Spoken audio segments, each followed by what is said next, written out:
तो मूवी के स्टार्ट में हम देखते हैं कि एक आदमी जंगल में खरगोश का शिकार करके उसको लेके जाता है अपने कुत्ते के पास और खरगोश को उसके सामने डालते हुए कहता है अब तुम इसको खा सकते हो। उसका कुत्ता वहां से हिलता ही नहीं है और जमीन पर लेटा रहता है।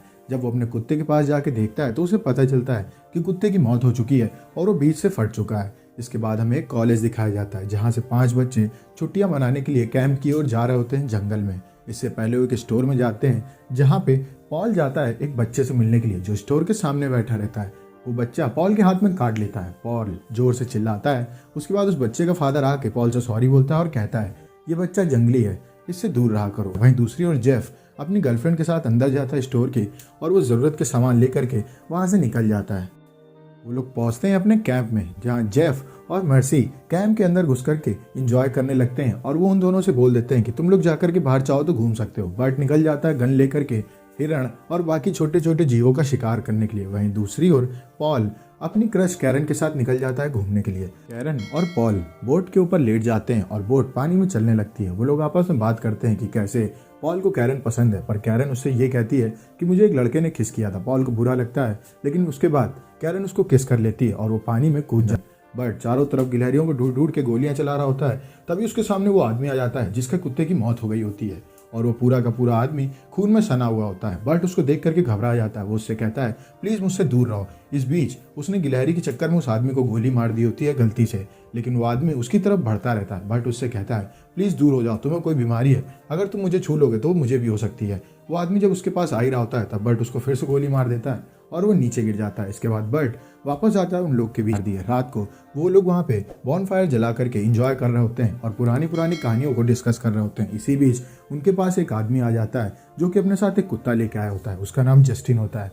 जस्टिन बोलता है मैं तो बस यहीं से गुजर रहा था, मैंने देखा बॉनफायर जल रहा है, क्या मैं तुम लोग के बीच में बैठ सकता हूँ? वो लोग उससे मना कर देते हैं। इसके बाद जस्टिन कहता है कि मेरे पास माल है। माल असल में नशेबाजी का सामान होता है। उसको सुनने के बाद वो लोग उसको अपने बीच में बैठा लेते हैं। उसके साथ समय बिता रहे होते हैं कि इस बीच रात होने लगती है और एकदम से बारिश होने लगती है। जस्टिन बोलता है कि मैं अपने कैंप की ओर जा रहा हूँ क्योंकि वहाँ पे खूब सारा माल रखा हुआ है, अगर मैं वहाँ नहीं गया तो सारा का सारा माल भीग जाएगा। वो लोग अपने कैंप के अंदर चले आते हैं जहाँ एकदम से उनका गेट खटकता है। जब वो गेट खोलते हैं तो उनके गेट के सामने वही आदमी खड़ा होता है जिसका कुत्ते की मौत हो गई होती है और पूरा का पूरा आदमी खून में सना हुआ होता है। जब उस आदमी को वो लोग अंदर नहीं करते हैं तो आदमी गुस्सा करके उनकी गाड़ी के अंदर बैठ जाता है जाकर के। अब वो तीनों लड़के बाहर निकलते हैं और अपनी गाड़ी के ऊपर अटैक करते हुए उसको बाहर निकलने के लिए कहते हैं। तभी पॉल उसके एक स्टिक छुआ देता है आग से जली हुई और वो आदमी जलने लगता है। जलने की वजह से वो वहां से भाग जाता है। जेफ और बर्ट निकल जाते हैं हेल्प ढूंढने के लिए। वहीं दूसरी ओर मर्सी उस रास्ते की ओर निकल जाती है जहाँ रात को वो आदमी जलते हुए गया था। वो उस आदमी को ढूंढते ढूंढते आगे पहुंचती है जहाँ उसे तालाब में कुछ नहीं दिखता है, पर वहीं हमें दिखाया जाता है कि किनारे पे उस आदमी की लाश वहीं पे फ्लोट हो रही है और वो पानी जा रहा है उन लोगों के कैबिन के अंदर जहाँ पे उस पानी को कैरन पी लेती है। अभी वहाँ पे बर्ट उससे कहता है कि आप हमारी हेल्प कर सकती हैं, हमारी गाड़ी खराब हो चुकी है, हमें मैकेनिक की ज़रूरत है। वो औरत कहती है मैं अभी शहर से होकर के आई हूँ, अब मैं शहर कब जाऊँगी मुझे नहीं पता, लेकिन तुम लोगों को मदद चाहिए, इस वजह से मैं तुम्हारी हेल्प कर सकती हूँ। तभी वो अंदर जाने से पहले बोलती है कि उसका भाई 2 दिन से गायब है। जब वो अपने भाई का हुलिया बताती है तब बर्ट को पता चलता है कि उन दोनों ने जिसको रात में जलाया था वो कोई और नहीं वही आदमी था। और वो उसको नहीं बताते हैं कि उसके भाई को उन्होंने जला दिया है और घबरा करके वहाँ से ये कहते हुए चले जाते हैं कि आप टेंशन मत लीजिए, हम हेल्प ढूंढ लेंगे। वहीं दूसरी ओर पॉल के पास एक शेरिफ आता है और वो उनसे रिपोर्ट लेने के लिए आता है। वो बताता है कि मैंने सुना था रात में यहाँ पे मार धाड़ हुई थी।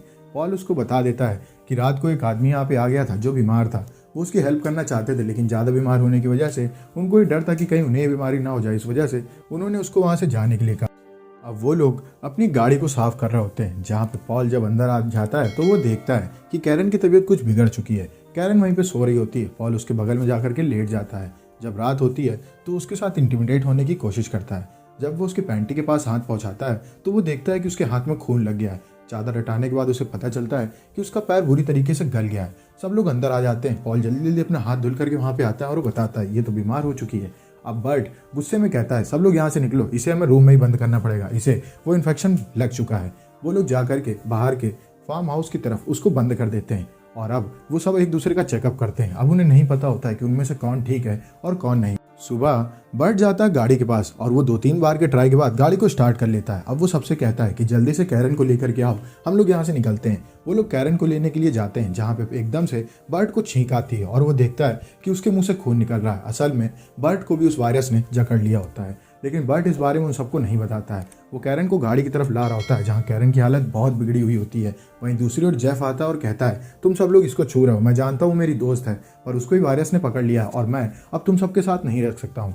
वो वहाँ से अकेले पैदल पैदल निकल जाता है उन सबको छोड़ के। तभी बर्ट गाड़ी स्टार्ट करके हेल्प लेने के लिए आगे भाग जाता है। वो पॉल को अंदर लेकर के जाती है। वहीं उसके बगल में ज़मीन में लेटी रहती है कैरन और वो पॉल के साथ इंटिमिडेट होने लगती है। वो लोग काफ़ी देर तक सेक्स करते हैं। इस बीच हमें देखने को मिलता है कि मर्सी की पीठ से लाल लाल निशान बन रहे हैं। बर्ट जाता है उस स्टोर में जहाँ पे बच्चा बैठा रहता था। वहाँ हेल्प मांगने के लिए गया होता है, लेकिन तभी वो बच्चा भाग करके आता है और बर्ट के हाथ में काट लेता है। बर्ट का खून पीते ही उस बच्चे की तबीयत बिगड़ने लगती है। तभी उस बच्चे का फादर वहाँ पे आता है और बर्ट से कहता है, तुम्हें कौन सी बीमारी थी जिसकी वजह से मेरे बच्चे की तबीयत भी बिगड़ चुकी है। वो गन तान देता है बर्ट के ऊपर ये कहते हुए कि एक ऐसी लाइलाज बीमारी तुम्हें लग चुकी है जिसकी वजह से हम सब भी मारे जा सकते हैं। बर्ट डर की वजह से अपनी गाड़ी में बैठ करके वहाँ से भाग जाता है और उसके पीछे स्टोर ओनर अपने 2 आदमियों के साथ लग जाता है। वहीं दूसरी ओर पॉल पहुंचता है लेक के पास जहां का पानी उनके कैबिन की ओर जा रहा होता है। वो लेक में देखता है कि जिस आदमी को उन्होंने रात में जला दिया था उसकी बॉडी लेक में ही पड़ी हुई है और उसके सारे केमिकल्स और वायरस उस पानी से ही उन सबके पास जा रहे हैं।